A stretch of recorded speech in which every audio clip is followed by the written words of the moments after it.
Nous allons commencer cette série de masterclass avec Isabelle Bord. Isabelle Bord de la Biocop Scarabée Biocop. Alors, sa masterclass est basée sur une idée qui est celle de la bonne personne au bon endroit. Ce qui semble être un principe de base évident pour que les entreprises fonctionnent bien. Mais c'est aussi un principe de base dans nos vies quotidiennes à chacun d'entre nous pour que, en tant que salarié dans une structure, on réussisse à la fois à combiner vie professionnelle et vie personnelle. C'est sur cette idée force, cette idée de la bonne personne au bon endroit que s'est construit le projet d'holacratie au sein de Scarabée Biocop. La Biocop a décidé en janvier 2015 de mettre en place ce système d'holacratie. L'holacratie, je ne sais pas si chacun d'entre vous la connaît. C'est en tout cas une démarche qui a besoin d'être précisée. C'est ce que va nous préciser Isabelle. Isabelle qui est la présidente du directoire de Scarabée Biocop. Mais suite à notre présentation, je ne suis pas sûre que ça ait un sens aussi fort et hiérarchique que dans les entreprises classiques. On vous écoute Isabelle pour 20-30 minutes pour nous expliquer d'où vous, personnellement, vous vient cette idée-là et comment elle s'applique aujourd'hui chez Scarabée.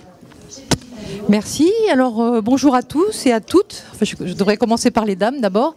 Donc, pour tenir le timing, moi, j'ai amené mon compteur vivant qui va me couper si je suis trop longue dans les différentes phases de cette présentation. Donc voilà, effectivement, j'ai été présentée comme présidente du directoire de Scarabée. Aujourd'hui, on est en holacratie. Quand je me présente, je ne me présente plus comme ça. Je cite les rôles que j'énergétise au niveau de Scarabée. Voilà. Donc aujourd'hui, je suis dans le rôle présentation de l'holacratie. Voilà, c'est un des rôles qui me revient. Voilà, donc très rapidement, mon parcours avant d'arriver à Scarabée. Enfin, je ne vais pas vous raconter ma vie, mais je suis arrivée à Scarabée vers 38-39 ans. Et en fait, pourquoi j'ai choisi cette entreprise? C'est parce que... Je vous interromps une minute, je crois que le son n'est pas excellent. Oui, ça va être un peu compliqué. Je vous propose une chose, peut-être ceux qui sont derrière, de vous rapprocher. Il y a des places devant et ce sera plus confortable pour tout le monde parce que à côté, je pense qu'ils vont, et je vais leur demander de baisser un peu. Mais en termes de confort, rapprochez-vous pour un meilleur confort. Oui. C'est un exercice pas facile. C'est pas facile. Et moins là-bas. Ils font Moins de son à côté. Ouais. Tu veux plus de son? Non, moins de son à côté. D'accord, moins de son à côté.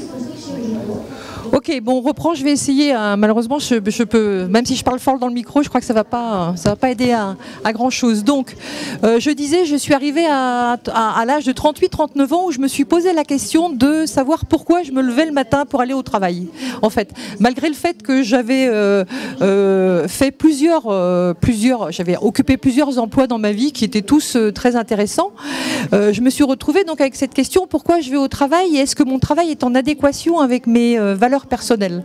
Je pense qu'on passe à un moment un petit peu tous par ce questionnement-là, et donc je me suis vraiment demandé qu'est-ce qui me mouvait moi dans la vie. Et en fait, ce qui me faisait me lever le matin, finalement, c'était tout ce qui touchait à l'environnement, au respect des humains et à tout ce qui touche les produits biologiques.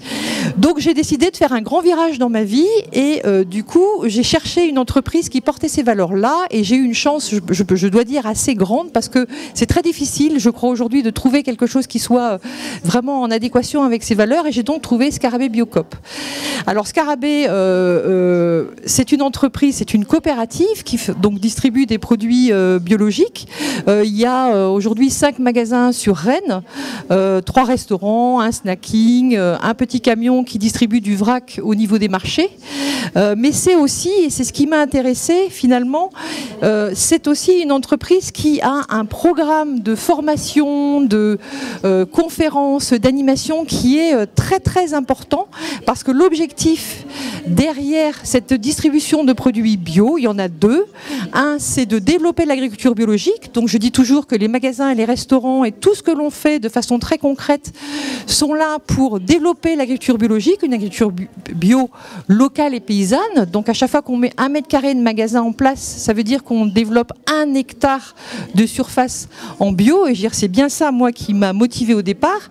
Et la deuxième chose, c'est que on a donc ce programme de conférences, d'animation, etc. Et qu'on dit à Scarabée qu'on essaye d'accompagner les personnes qui rentrent chez nous, de les transformer de l'état de consommateur en consomme-acteur. On se voit un petit peu comme des agitateurs de conscience. Et donc ça, c'était quelque chose qui m'intéressait grandement. Voilà. Donc au niveau de Scarabée, il y avait quelque chose aussi qui m'intéressait beaucoup, c'est qu'on voit toujours les entreprises qui distribuent des produits biologiques. Ça change un petit peu maintenant, mais comme des entreprises effectivement assez militantes, mais finalement peu performantes. Et moi, l'idée qui me plaisait énormément, c'était finalement d'amener cette entreprise. C'est vrai, quand je suis arrivée, c'était une entreprise qui voilà, ressemblait un petit peu au magasin de la bio il y a 20 ans, voilà, un petit peu avec, voilà, on rentrait, beaucoup de pétitions, pas très professionnel. Et donc l'idée, c'était d'amener cette entreprise vers un fonctionnement très professionnel, mais en même temps, tout en gardant les valeurs que porte Scarabée. Et donc c'est cette notion de militantisme et d'innovation qui m'a vraiment plu. Donc on a fait beaucoup de choix très militants, je dirais, qui pouvaient même être très anti-commerciaux, comme par exemple le fait d'arrêter de distribuer de l'eau en bouteilles plastiques. Ça, c'est vraiment quelque chose qui a été un petit peu compliqué à mettre en place. On a été innovant, on a fait beaucoup de distribution de produits en vrac liquide. On a supprimé tous les emballages au niveau des magasins au profit des produits vrac. Voilà, on a donc mis beaucoup d'innovations en place. Mais à un moment, je me suis posé la question, bon, voilà, on avait des beaux magasins, on était innovants, et l'idée, c'était, ok, cette coopérative, elle répond, et moi, j'essaie de mettre en place tout ce qu'il faut pour ce pourquoi je suis venue dans cette coopérative, et je me suis posé la question en me disant, mais finalement, il reste, être innovant, c'est bien, mais qui compose une entreprise aujourd'hui et qui en fait la valeur ajoutée? Ce sont les êtres humains qui viennent tous les jours au travail et qui la composent. Et je me suis posé la question de savoir quel était notre système de management et quel était le système d'organisation qu'on avait et qui existait à Scarabée. Or, Scarabée, malgré le fait que ce soit une coopérative, fonctionnait de façon très pyramidale. Donc ça m'a semblé finalement assez incohérent d'avoir tous ces beaux projets pour l'environnement, pour développer la bio, et finalement d'avoir un système de management qui soit extrêmement pyramidal.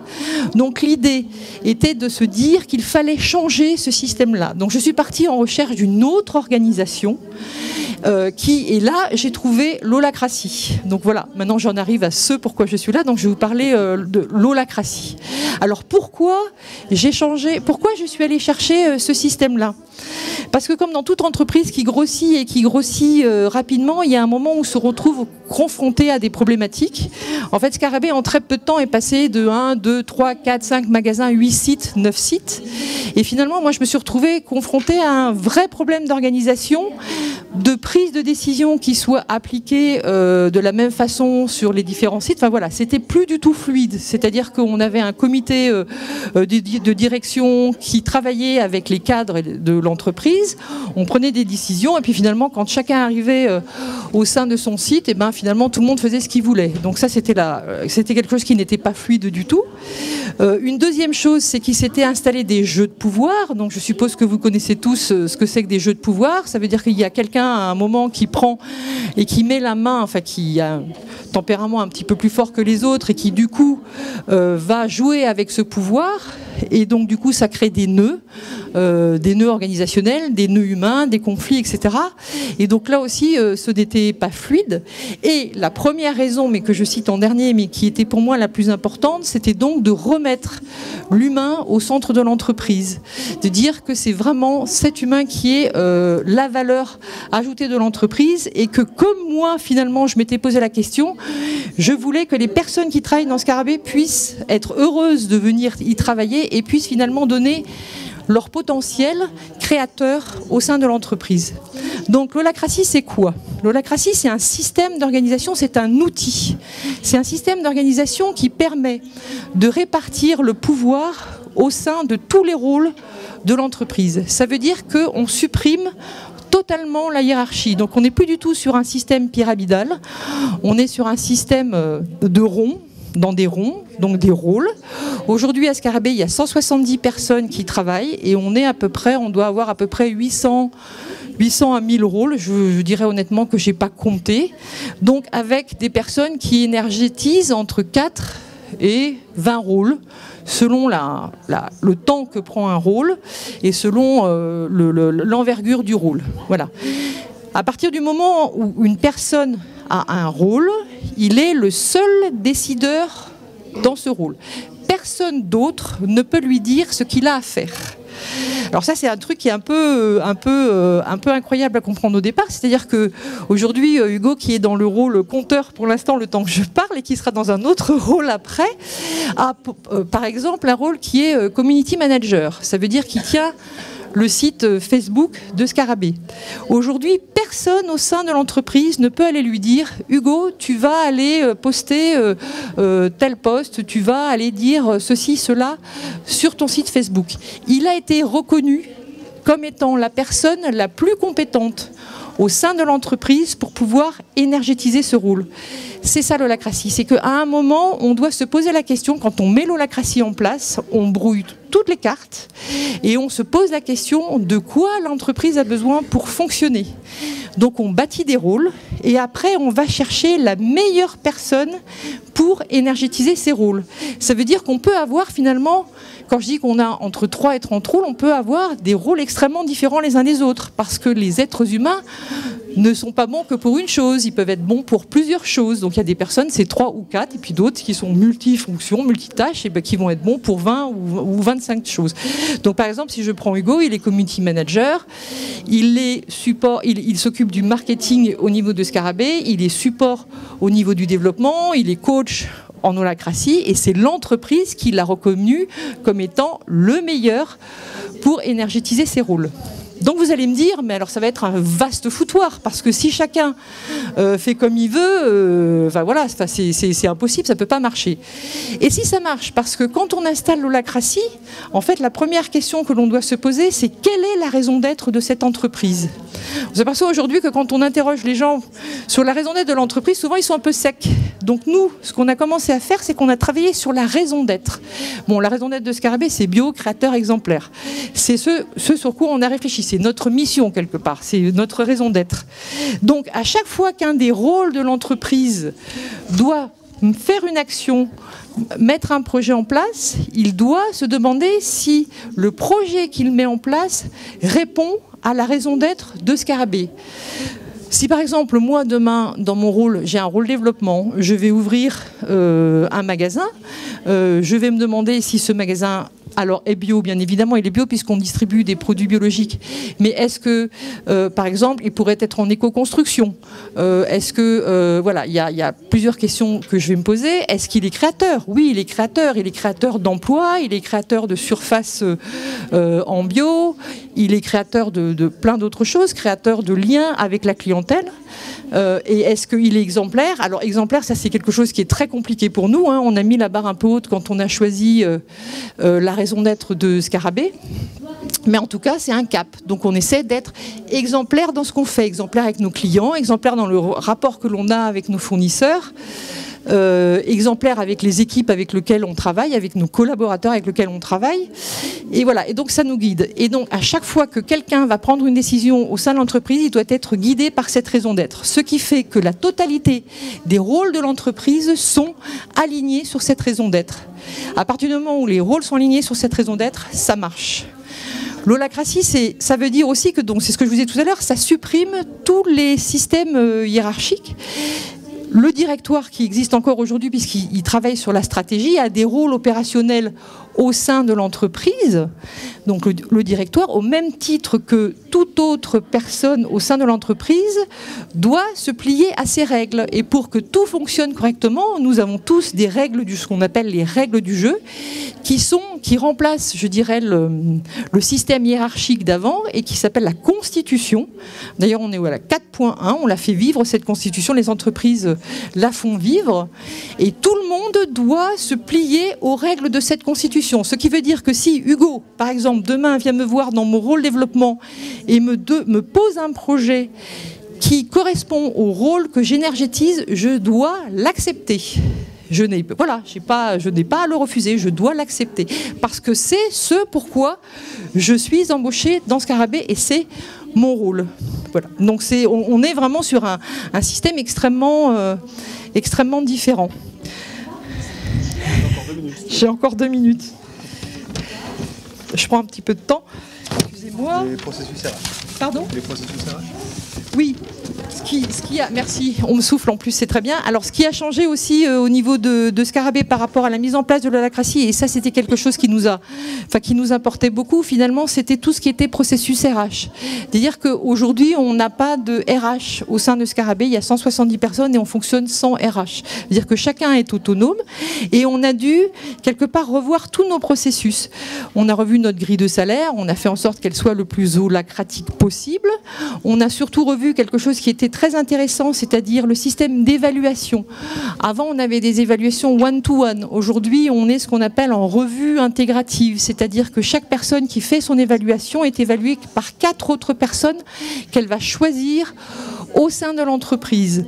Le système d'augmentation de salaire, c'est pareil, il y a eu un comité qui s'est créé avec des personnes qui faisaient partie de différents sites au sein de l'entreprise et qui valident ou pas la demande d'augmentation de chaque équipe. On a mis en place aussi avant on avait ce qu'on appelait des mentors.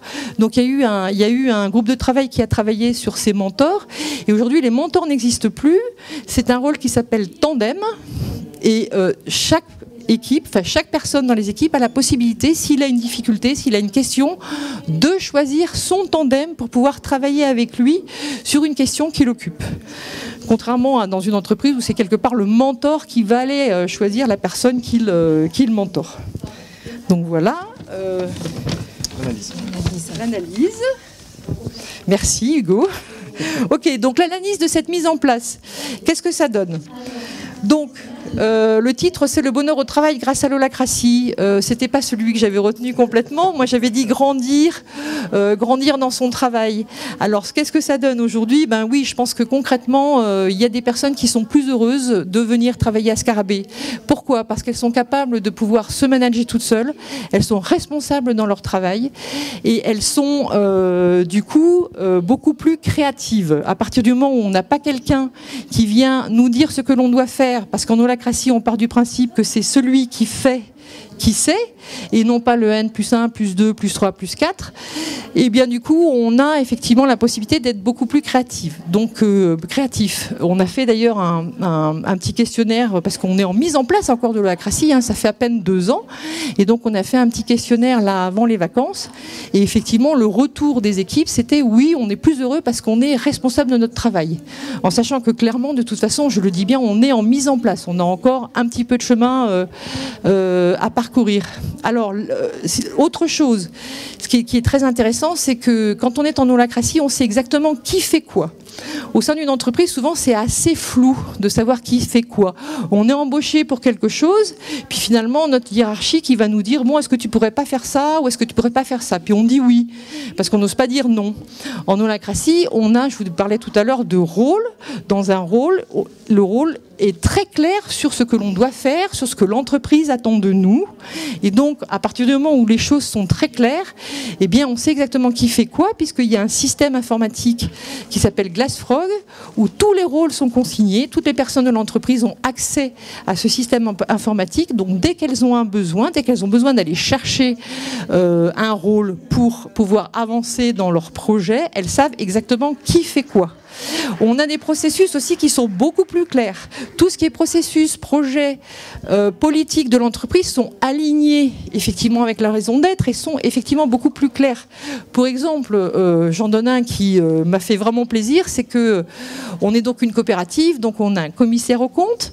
Et l'année dernière, au moment de la clôture quand notre commissaire aux comptes a su qu'on allait passer en holacratie, il s'est dit oh là là, qu'est-ce qu'ils vont nous faire ? Enfin, c'est pas possible, c'est quoi ce truc ? Ça va être un désordre inouï.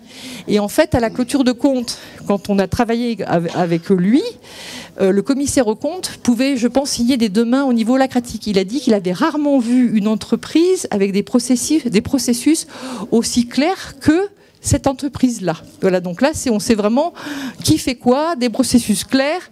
L'entreprise sait comment avancer.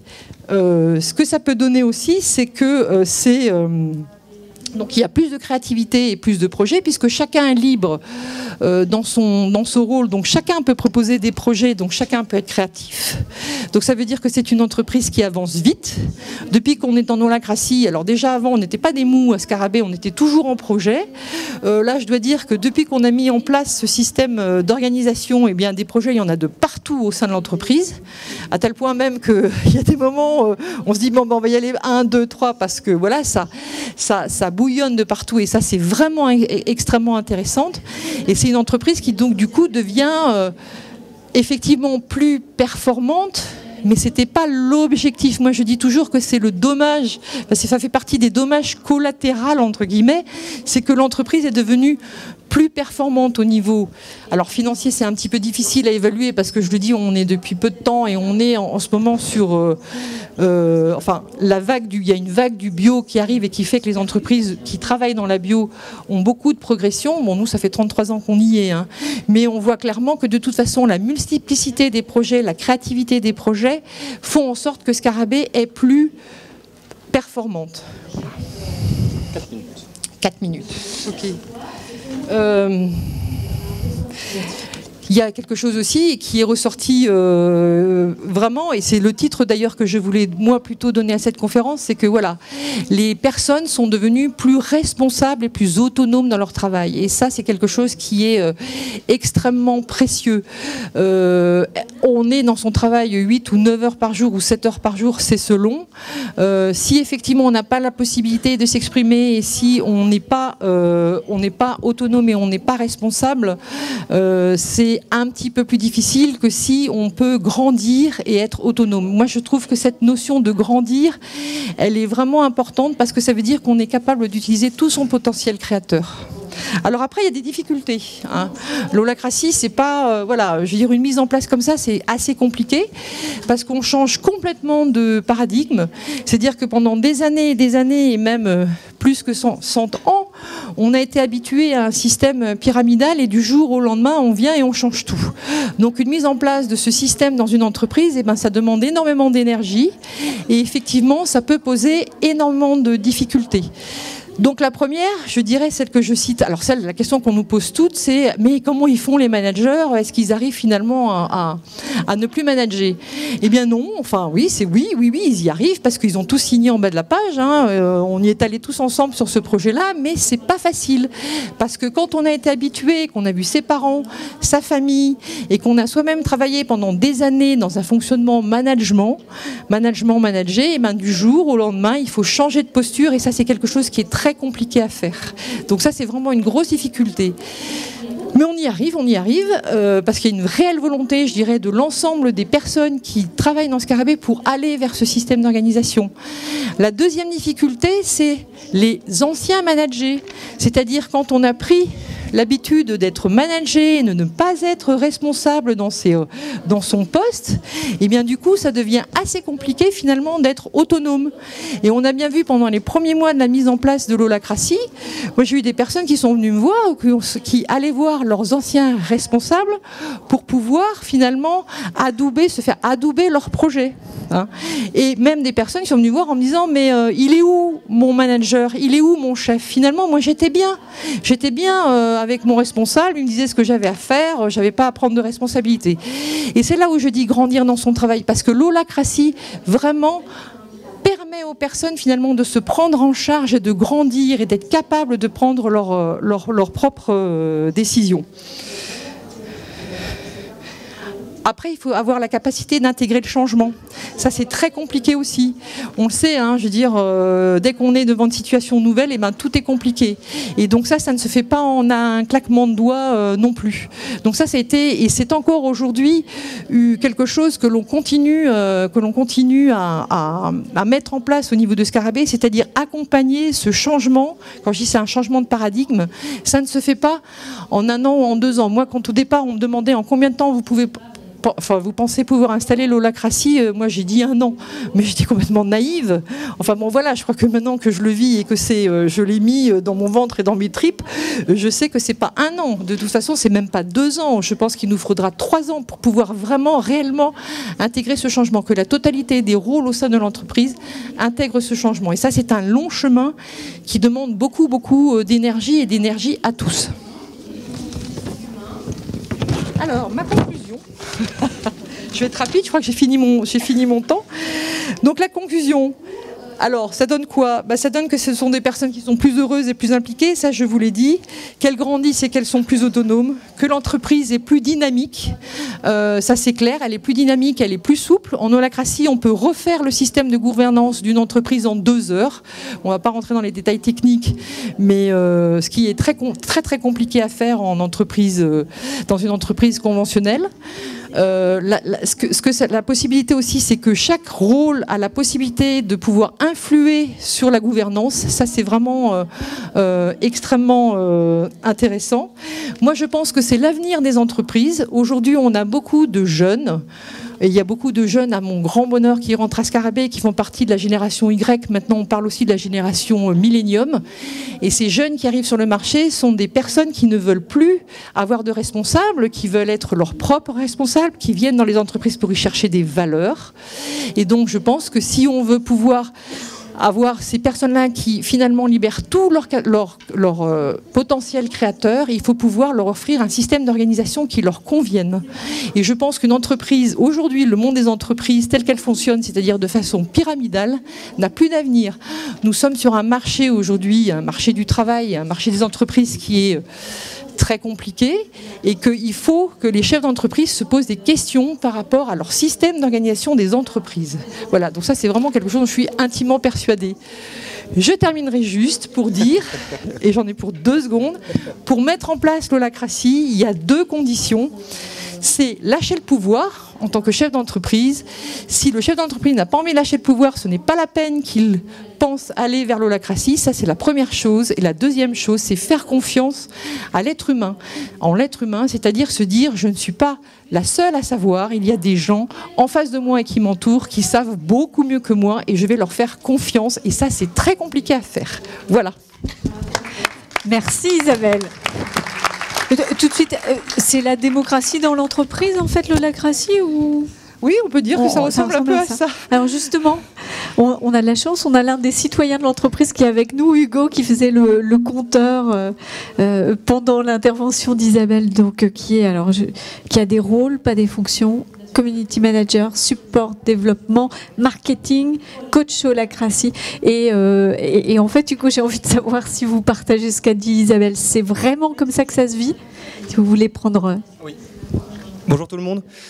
Oui, c'est vraiment comme ça que ça se vit, avec toutes les difficultés que la mise en place de l'holacratie amène, parce que c'est un outil qui est vraiment pas facile à appréhender. On est vraiment dans quelque chose de très différent par rapport à ce qu'on peut entendre dans une entreprise libérée classique.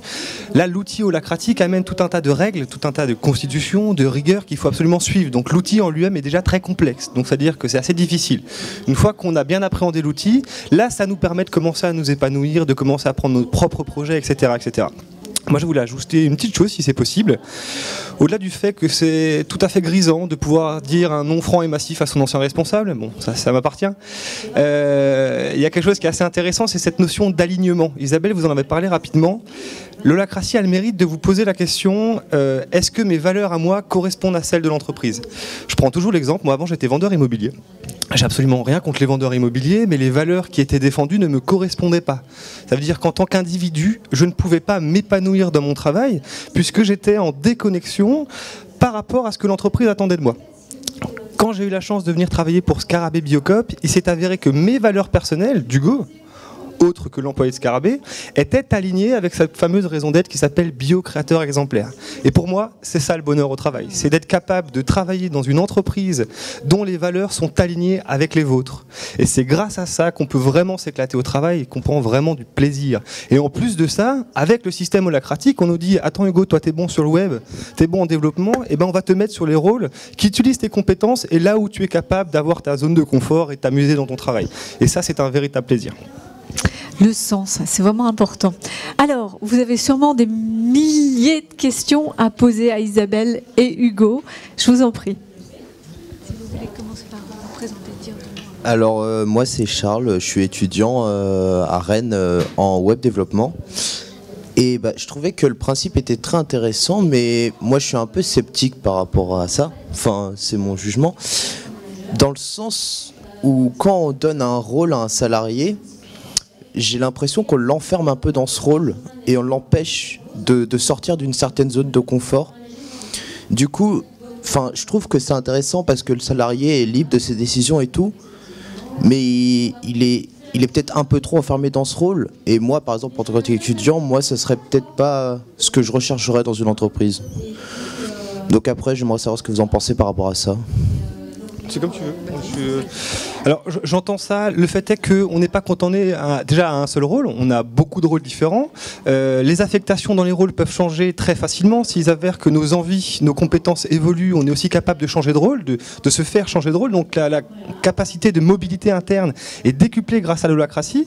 Et il faut savoir que tous les rôles sont aussi, eux, assujettis à une raison d'être. Cette raison d'être, normalement, c'est le potentiel créateur le plus puissant que peut amener la personne dans ce rôle-là. On ne dit pas à une personne, pour quelqu'un qui va faire du web développement, créer un site par jour avec une liste à la Prévert de ce qui décrit le travail. On dit par exemple quelque chose de beaucoup plus large qui est avoir un environnement web extraordinaire. Et là on ouvre complètement le potentiel. On ne referme pas sur quelque chose de très petit, justement on ouvre complètement là-dedans pour que la personne puisse ne pas se sentir cantonnée. A l'inverse, le fait d'avoir des raisons d'être qui sont belles et qui tendent vers quelque chose qui est presque proche du rêve ou de la perfection, permettent de complètement s'épanouir. Si je peux poursuivre la question de Charles, ça me semble poser quand même la question de l'articulation entre pouvoir et responsabilité. Ce que vous avez l'air de faire avec l'holacratie, c'est d'ouvrir la question du pouvoir, partager le pouvoir. Mais la question de la responsabilité, elle est sur les épaules de qui ?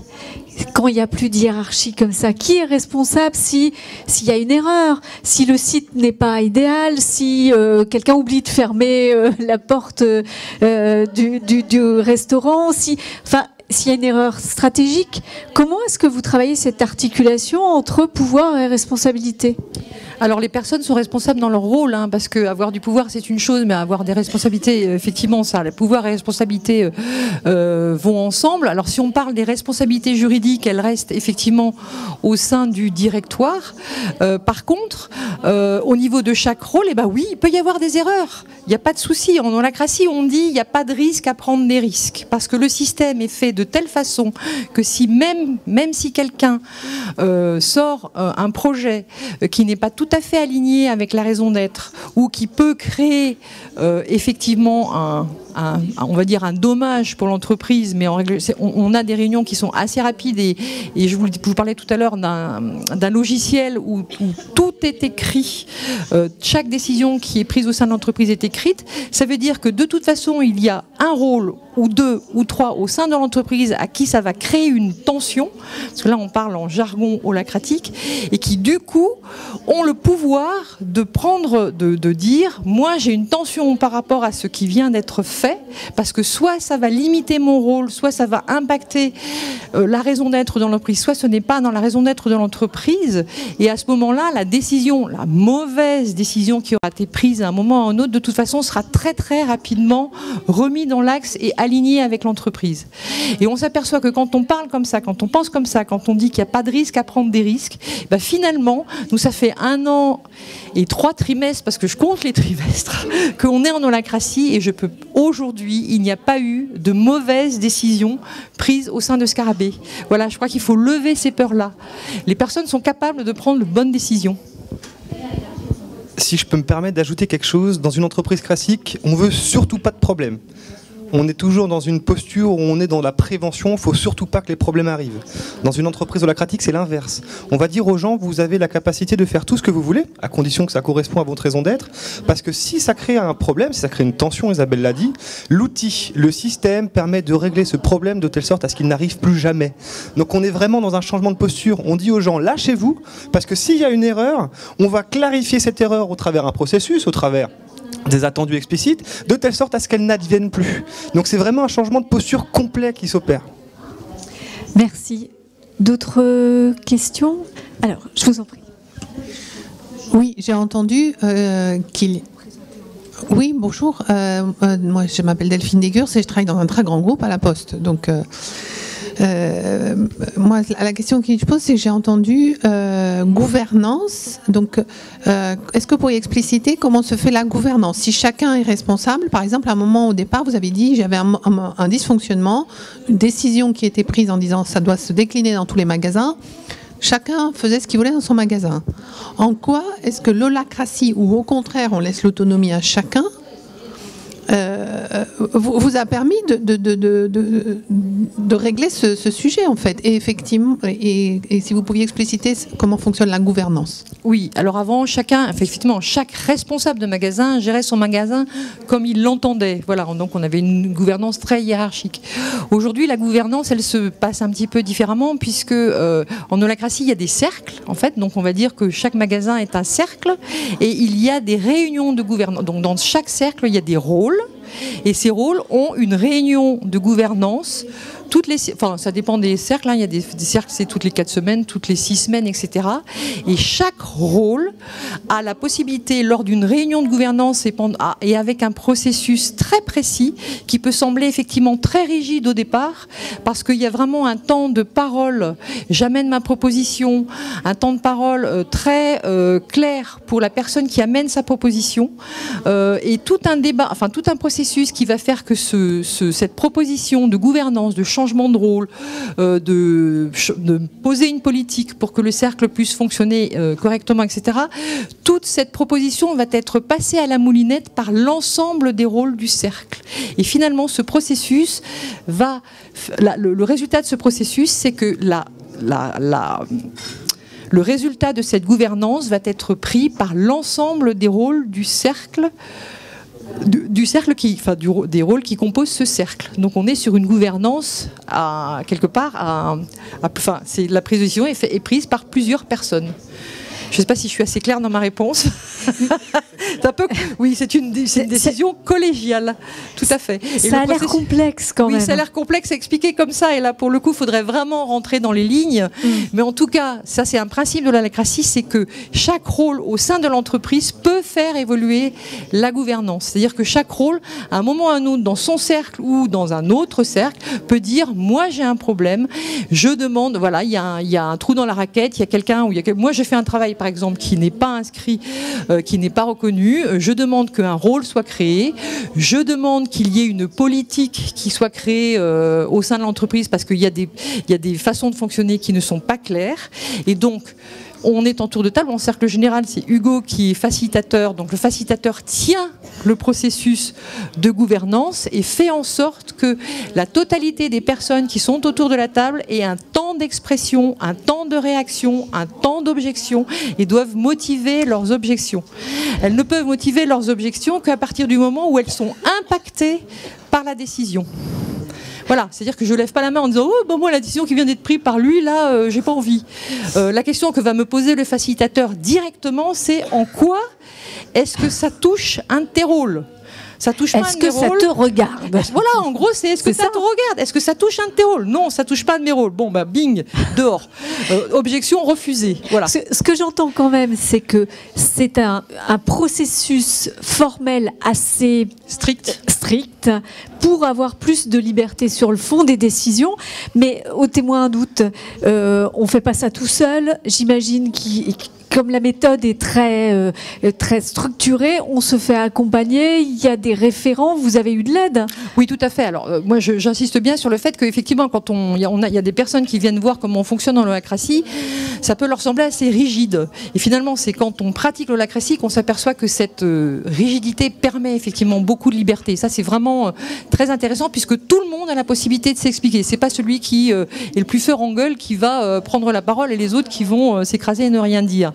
Donc ça, c'est pour revenir sur la première chose. Et effectivement, on s'est fait aider. On ne peut pas du jour au lendemain se dire et se lever en disant j'installe l'holacratie au sein de mon entreprise. Moi, je n'étais pas... mon rôle, c'est le développement. Hein, c'est pas de créer ou de mettre en place enfin voilà, c'est pas mon métier. Donc on s'est fait aider par un cabinet et on s'est fait accompagner pendant 4 mois, quasiment au quotidien. Et avant que ce cabinet ne parte, il a choisi au sein de Scarabée des personnes qui avaient une très bonne compréhension de l'holacratie, qui ont été formées à être facilitateurs, d'autres qui ont été reconnus comme ayant une excellente compréhension de l'holacratie et qui sont devenus coachs. Et en fait, voilà. Et nous, après, depuis, on a mis tout un tas de choses en place, donc avec ces facilitateurs, etc., ces coachs, et voilà. Ça demande... voilà. Un peu de travail. Un peu de travail. Merci. Alors, je vous en prie, madame.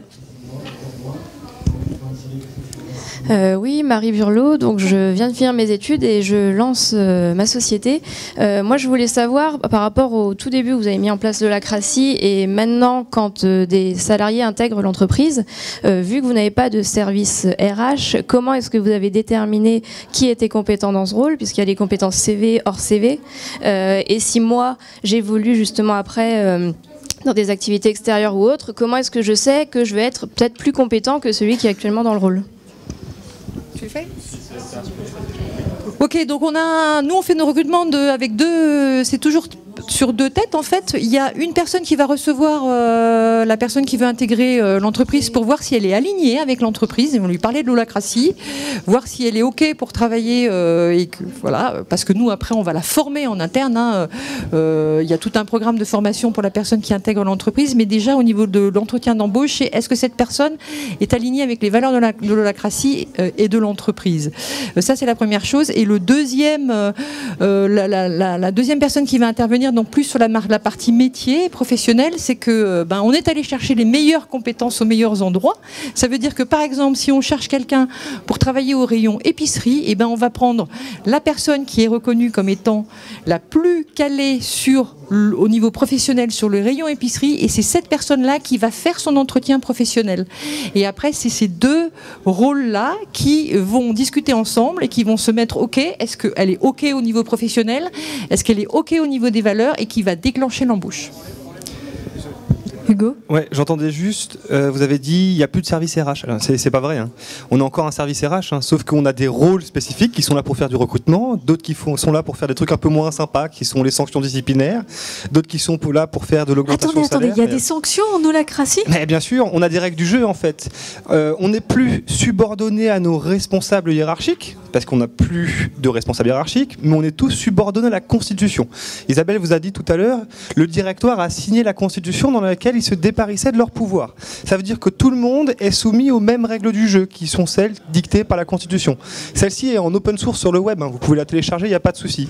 S'il y a quelqu'un qui fait un hors-jeu, quand vous jouez au Monopoly, qu'il y a quelqu'un qui triche, vous lui dites 1 fois, 2 fois, 3e fois, c'est sanction, il sort du jeu.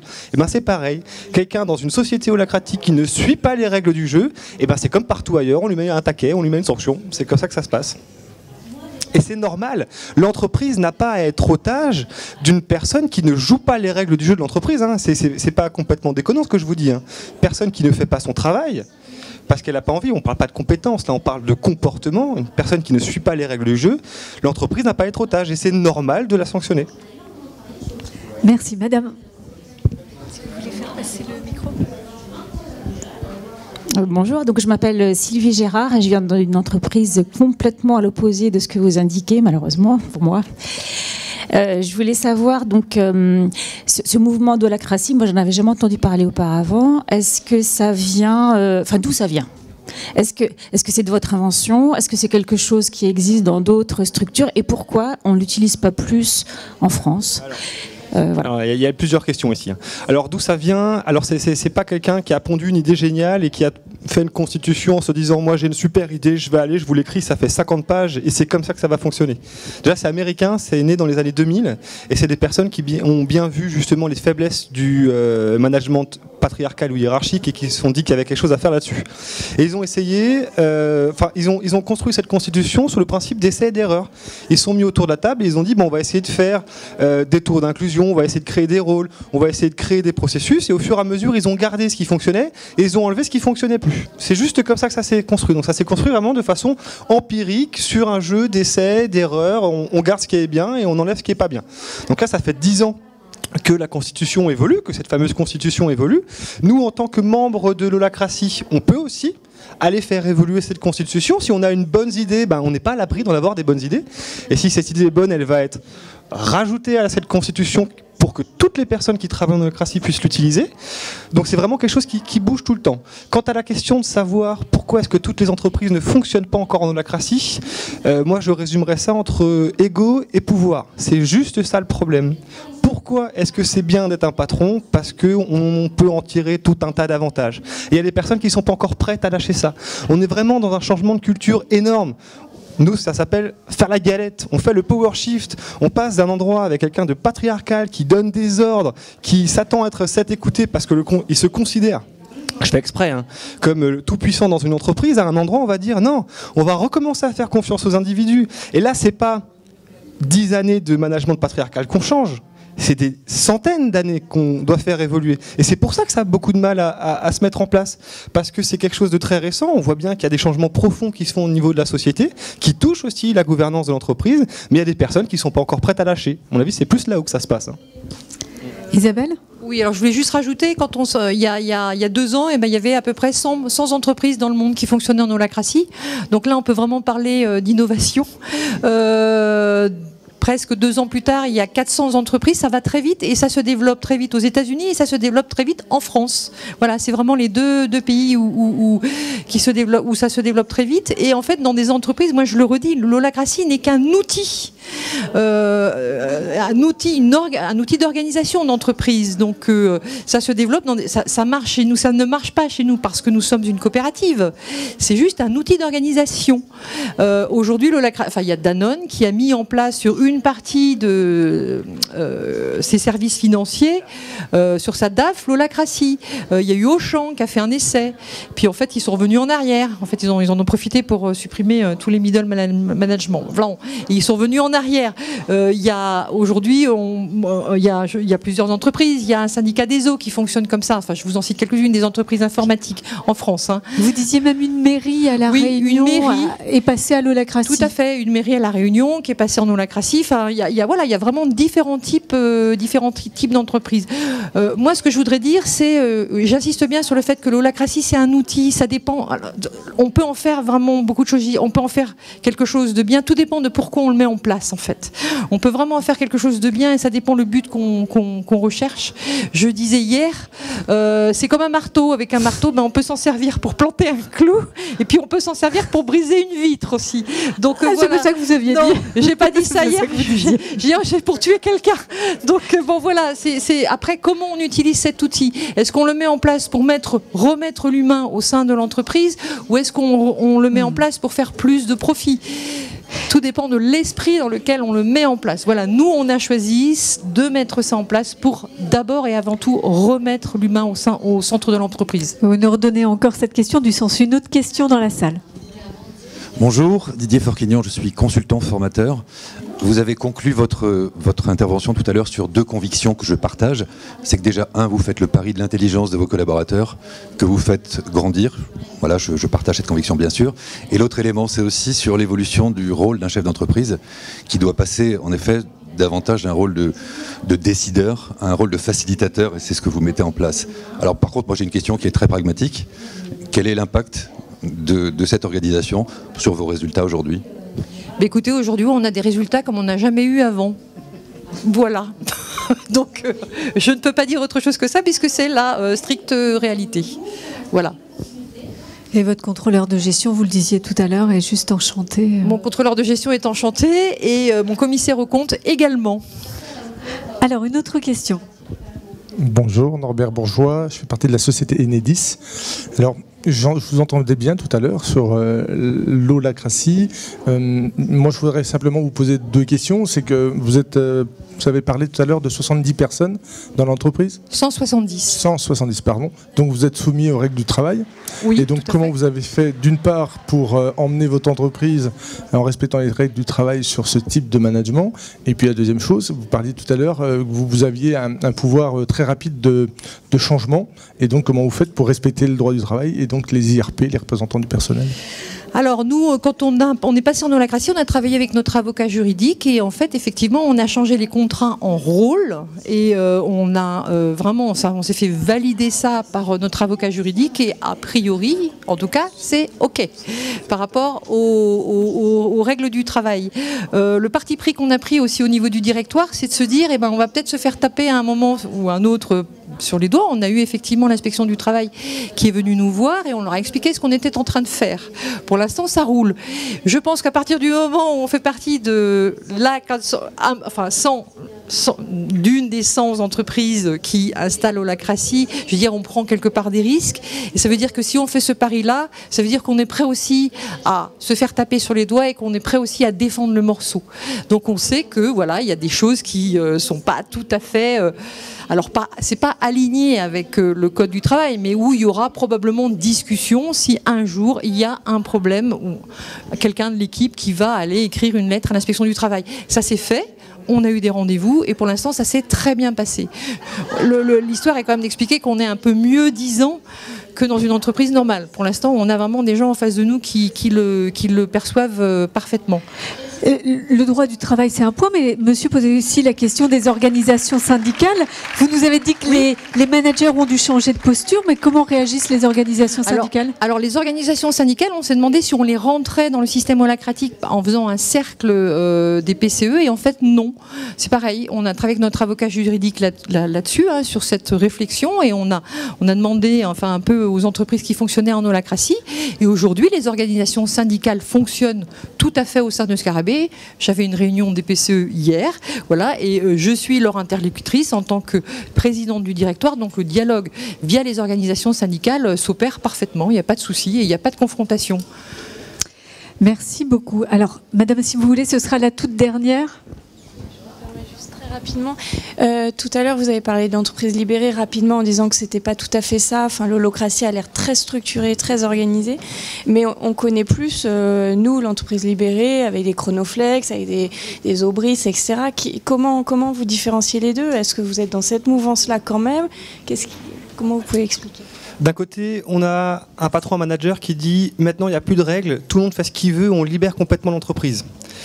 L'holacratie prend un contre-pied total par rapport à ça parce qu'il dit que si on fait ça, automatiquement, même si on a supprimé les patrons, on va retrouver les mêmes jeux de pouvoir, on va retrouver les mêmes jeux égaux, on va retrouver les mêmes personnes qui vont être plus à l'aise et qui vont du coup vous écraser un peu celles qui le sont un peu moins à l'oral, ce genre de choses-là. Donc on est dans une même idée de remettre l'individu au cœur du système, sauf qu'on dit, oui, on va y mettre des règles du jeu extrêmement précises et c'est grâce à ces règles du jeu extrêmement précises qui s'appliquent à tout le monde qu'on va faire évoluer l'individu, qu'on va faire évoluer l'entreprise. Donc la finalité est un petit peu la même, sauf que le chemin qui est utilisé est complètement différent. Merci à tous les deux. Juste qu'est-ce que vous avez fait de vos anciens managers ? On les a passés à la moulinette. Non, on n'en a pas fait de la chair à pâté. Il se trouve que nos anciens managers, ils avaient plein de qualités. Et donc, ils ont été, comme tous les membres de Scarabée, toutes les personnes qui travaillent à Scarabée, ils se sont posé la question, finalement, quelle est ma vraie valeur ajoutée que je peux amener dans Scarabée? Et aujourd'hui, ils sont dans des rôles qui correspondent vraiment à leur valeur ajoutée. Donc, voilà, nos anciens managers, aujourd'hui, je pense, sont parfaitement contents. Merci beaucoup. A priori, eux aussi, ils ont grandi avec l'holacratie.